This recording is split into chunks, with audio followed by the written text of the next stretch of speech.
Lexus LM First Drive Review. It's best if you don't drive this sci-fi luxury minivan.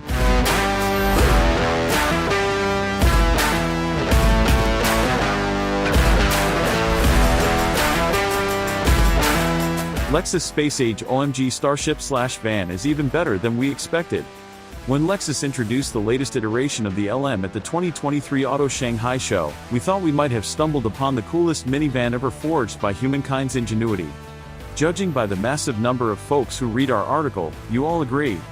Now we've just traveled to Japan to drive prototypes of the new 2024 Lexus GX and TX models, and while we were there, the company also let us have a go in the new Lexus LM, and dang if it isn't 3 times as cool as we hoped.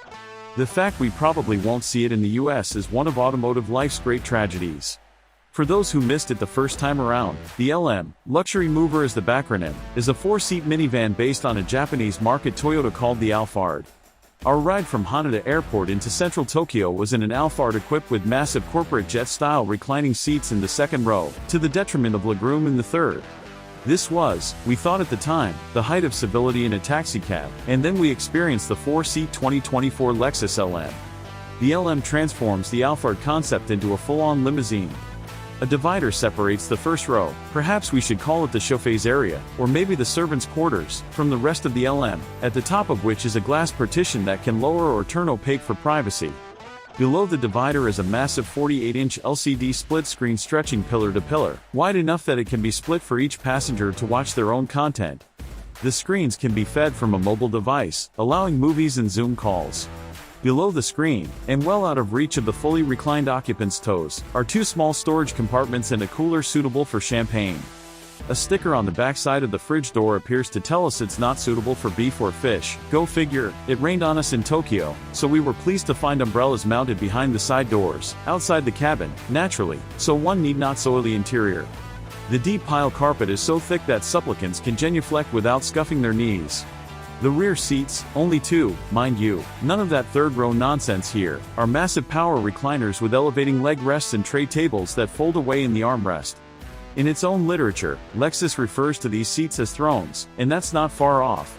The center armrest culminates in a pair of detachable mobile phone-sized tablets, which rear seat passengers can use to set their own climate, stereo, window shade, and lighting controls.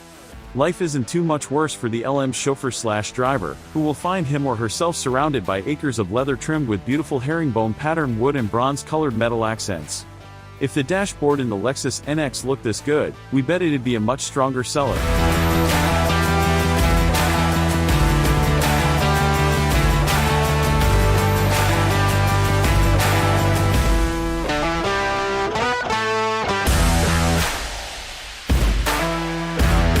Lexus offered us a chance to drive the hybrid-powered LM500H, and we nearly knocked people over grabbing the key fob.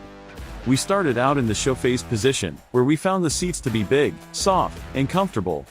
The giant windshield stretches nearly down to the road, shades of GM's dustbuster vans, but unlike those old GMs, the LM doesn't give you the sensation of driving from the back seat. The controls seem designed to make it easy to drive gently and serenely, with minimal body lean even if you take the curves a little too quickly. Down, Jeeves, down. Power from the hybrid drivetrain, based around a 2.4-liter turbo 4 with electric all-wheel drive, 349 horsepower in total, felt as smooth as the leather beneath our bottom.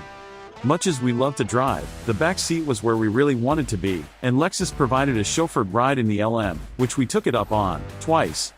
Oh, the lengths we go to in order to deliver a story. The LM uses Lexus adaptive variable suspension with frequency-sensitive piston valves in the dampers, and while the ride was church quiet, the LM hit the bumps a little harder than you might experience in, say, a stretched town car. Maybe that's why Lexus won't sell the LM in North America. Still, with the seats reclined and soft music playing on the 23-speaker Mark Levinson stereo, we decided this was definitely the place to be. How much for all this luxuriant goodness? We couldn't find firm pricing. Lexus has not yet released the new LM, but based on speculation and pricing of the previous gen LM, we think the 4-seat LM500H will go for somewhere around $160,000, give or take. Incidentally, you can also get a 6 or 7 passenger LM, but why would you want that, and what the hell is wrong with you? Should the 2024 Lexus LM come to the US? Absolutely. This Uber would be a way the hell more comfortable way to be chauffeured around than a Chevrolet Suburban or even a Cadillac Escalade. It's easier to get into and out of, and it's more fuel and space efficient as well. And on appearance alone, no big black SUV, no matter how cool, can compete with the van from another planet look of the Lexus LM. Will the LM come to the US? Highly unlikely. The Alphard on which it is based was designed originally for Japan, and we'd be surprised if its structure is built for US crash standards. This new version will go to Europe, Asia, and Australia. Lexus could LM IFE the Toyota Sienna minivan, but it still wouldn't have the Zaphod Beeble box levels of visual hipness. All we can hope is that Lexus takes note of how interested Americans are in this thing, and maybe consider a US version for the LM's next redesign. Minivans are starting to become cool again, and there's no question the 2024 Lexus LM is absolutely the coolest.